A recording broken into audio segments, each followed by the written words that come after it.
When you tackle a radio drama script, keep thinking listener, listener, listener. Each of these mediums has an audience, but the audience name changes, interestingly. It changes. The one in the theater is called an audience. Okay. The one on TV are called? Viewers. Good evening, viewers. This is UBC, blah, blah, blah. And the ones in the cinema?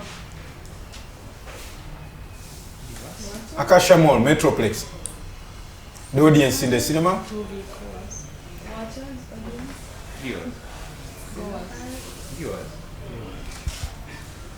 Spectators.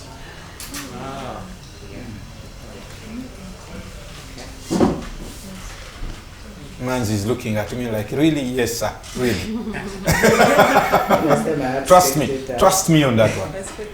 Yeah, it's, no, spectators. It was attached to what we watch, like a game. Yeah. Football. Yes. The same with the cinema. Yes, but you go to watch a football. Can you control the outcome? No. You're seated there, seat number 11A. Let's use the lie of the man who said that he's the only one who survived on the plane. And then we found out he was lying. Have you heard of that man? Yes. Air India fell and everybody died, and the man got out and said, I'm the only survivor on seat number 11A. And when investigations came out, he was not even on the list of But he had this small moment of fame. Okay. So anyway, let's say you're seated in seat number 11A. Do you see my creative mind working? Yes. So if I was writing a script and my character was in the stadium, I would put him on seat 11A. Yeah, depending on his mannerisms, right? Yes. Yeah, but that is what she called association. You associate something to this. Yeah, but creativity is taking what you know and then you flip it into fiction. Now, if you're seated in seat number 11A and you should need to go to the bathroom, that game won't stop. They'll keep playing. You'll find the Salah has already scored 2 and the Arsenal are whipping. Okay? But that's because you're a spectator. You don't have control. Spectators have no control over the event. The event happens anyway. Viewers, however, have control. When you watch TV, you have control over what's happening. Right? You can switch it on and off, you can reduce the volume, you can add the volume, you can fight for the remote and say, no, me, I want Nickelodeon, and the other one says, no, you're always watching Nickelodeon, I cannot miss Madrid versus Atletico, and so on. Right? You can decide that, there's too much noise here, these young people are always watching music videos, I'll go and watch my TV in the bedroom. The rich do that. They have their own TV in the bedroom, and the rest of the family has the one they fight over in the common space. Okay, but all those are points of view that you control exactly what you're seeing, when you're seeing it, what time you're seeing it. If I'm watching animal documentary, I'm bored, I just get my remote and switch to another channel. Now, if I went to watch Equalizer in Metroplex, no matter how I'm saying, Denzo, I cannot switch to the Fast and the Furious. I am subject to that event until it ends. I think that's perhaps the difference, but yeah, film, we have spectators. Now, of course, a clever person will say, but what about the film you're watching at home? That's a different setting, my friend. Those are different gadgets too.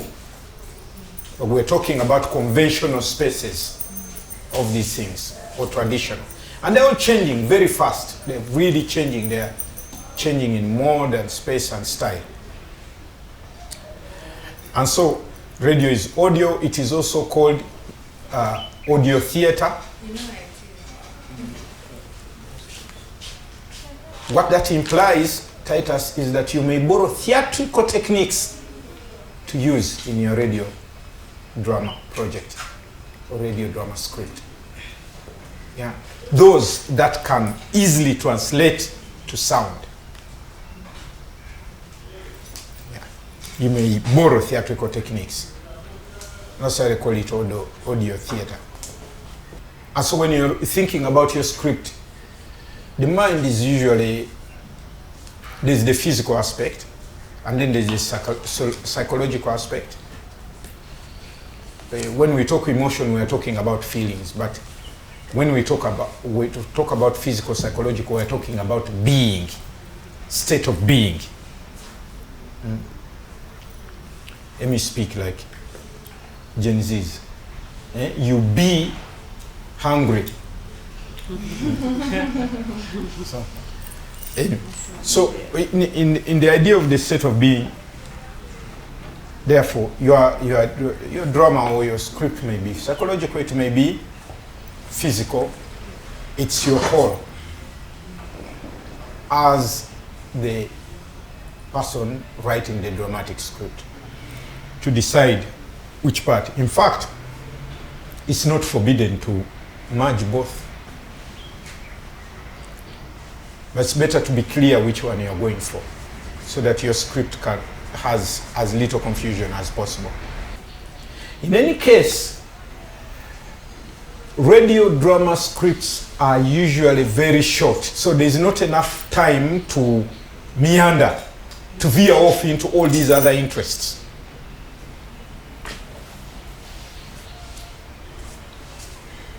They range from 5 minutes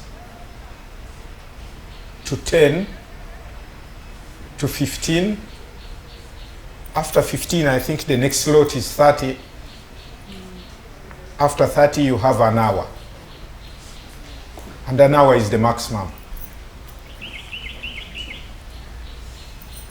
But all those are short spaces of time for you to be dealing with too many things at a go.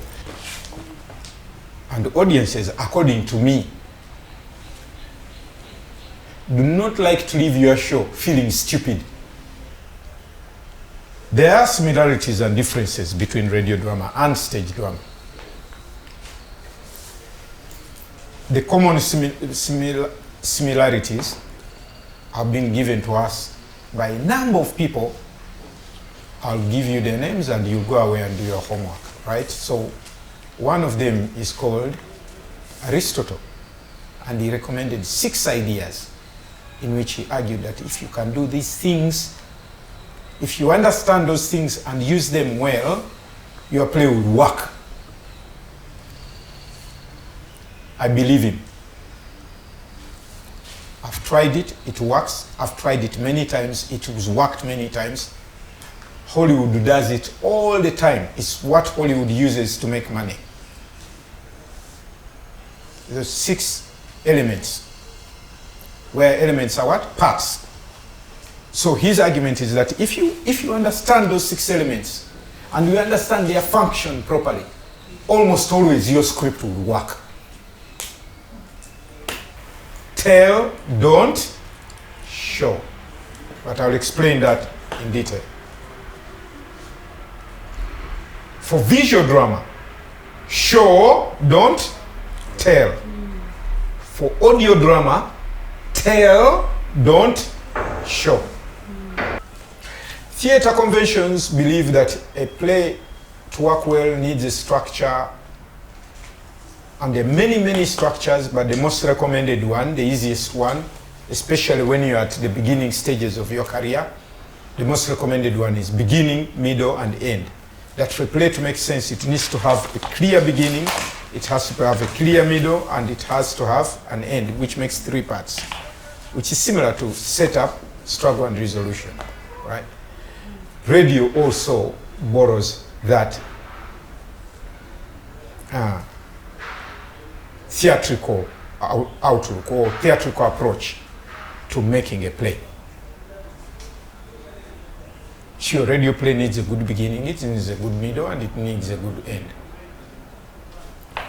If you become an expert like Deborah Simwe, you'll see Will Smith look alike. She does not begin at the beginning. But at that point, she was now an experienced writer. I read her earlier plays, and she used to do what I did in the beginning, right from the beginning.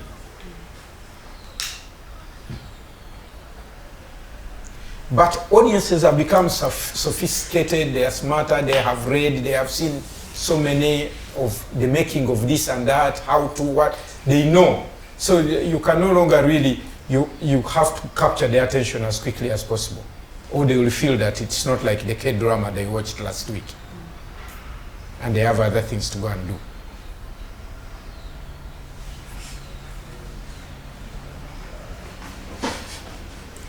But other conventions of theater plays work with transitions.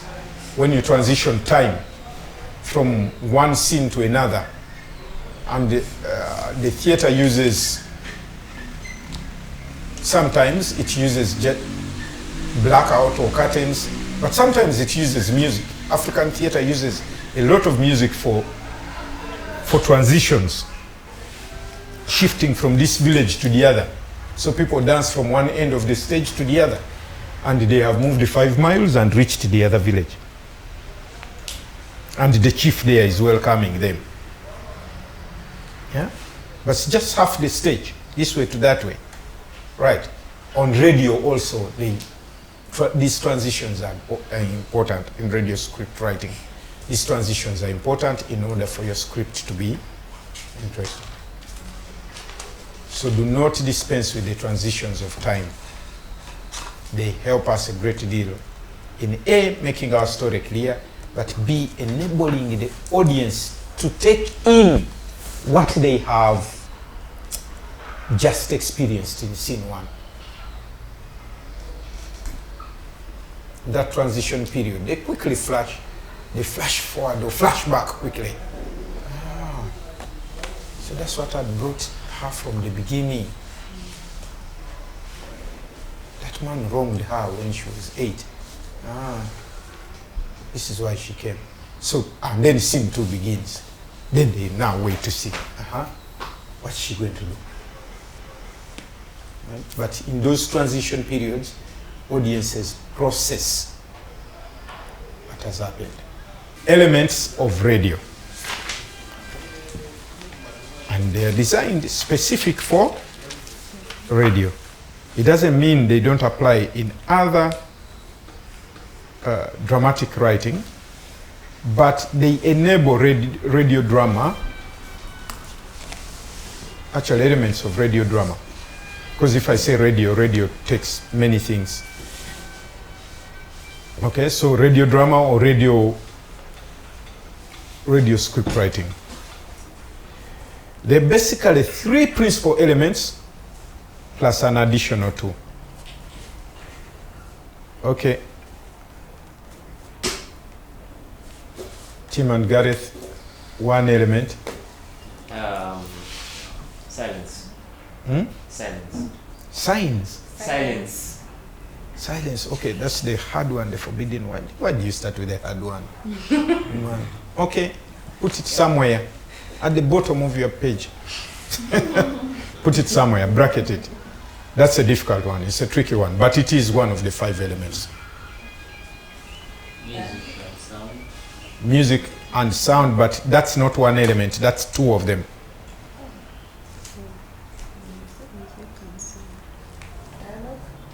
And dialogue is the 3rd one. Music, sound, dialogue are the main ones. If you have those and employ them well, most of the time your script will work. Now, our question will be, which is an example of employing them well. But if you employ them well, that's the theory, your script will work. So what's the 4th one, which is the mysterious 4th one?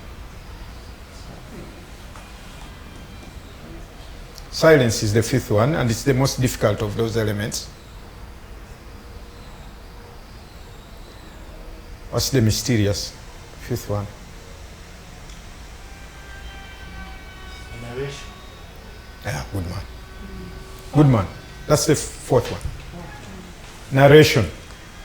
And please, not narrator, narration. This week, coming from Kampala, is a play written by the emerging artists of Tebere Arts Foundation. The participants met for a period X to Y, and they came up with a series of scripts. We shall be broadcasting each of them week by week, but for today, we have a piece called People, Time, and Place. That's me cheating. Oh, we have a heart-rending drama. Boy from Kampala. Wow. There we go. That's a narration about the piece. Yeah, a narration about what is coming. That's an important element of the script, and good scriptwriters should know to write it. Of course, don't worry about it. If you don't write it and they like your script, they will get other professionals to do it for you. Yeah? But imagine if you're working on a radio station, you'd need to know how to do it yourself. But if you just enter a radio drama competition, you just have to worry about boy from Kampala. And then they can say, okay, coming from all the way from Uganda, East Africa. And then they go into that narration. Those are 5 main and completely useful elements for a radio drama script. The key guideline about writing for radio is tell, don't show. I think you write this down, and maybe next time when you're talking about writing, I'll try to explain like how tell, don't show works, because it's not enough for me to say tell, don't show. What really does it mean? So key guideline, tell, don't show.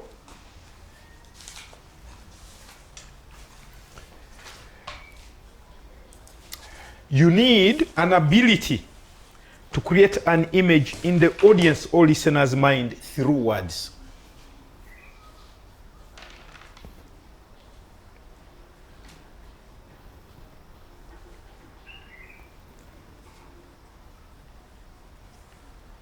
Ability to create an image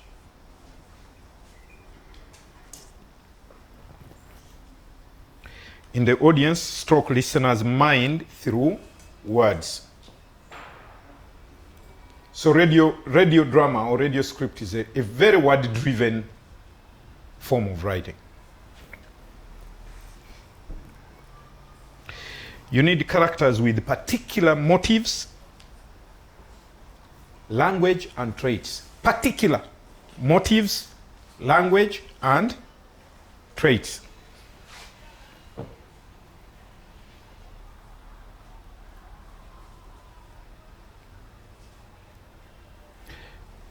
This is for audio distinction, since we cannot see these characters.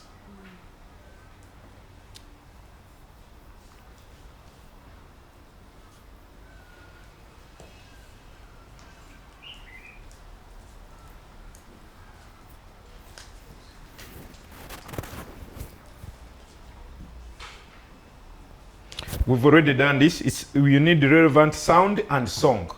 Yeah, relevant sound and music, not song, music. Yeah.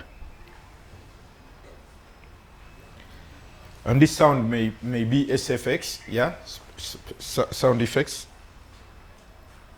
as well as song, but relevant. You need to know the format. We'll deal with the format when we next meet. The format for it.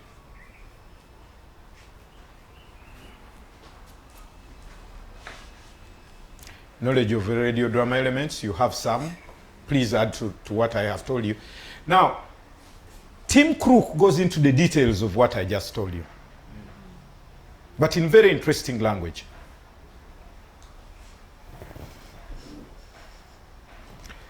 And I think this is still Tim Crook.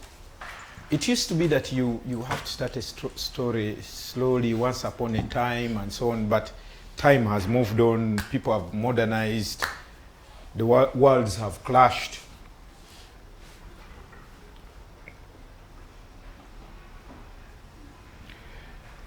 The recommendation here for team is don't start with what? Begin with the crisis.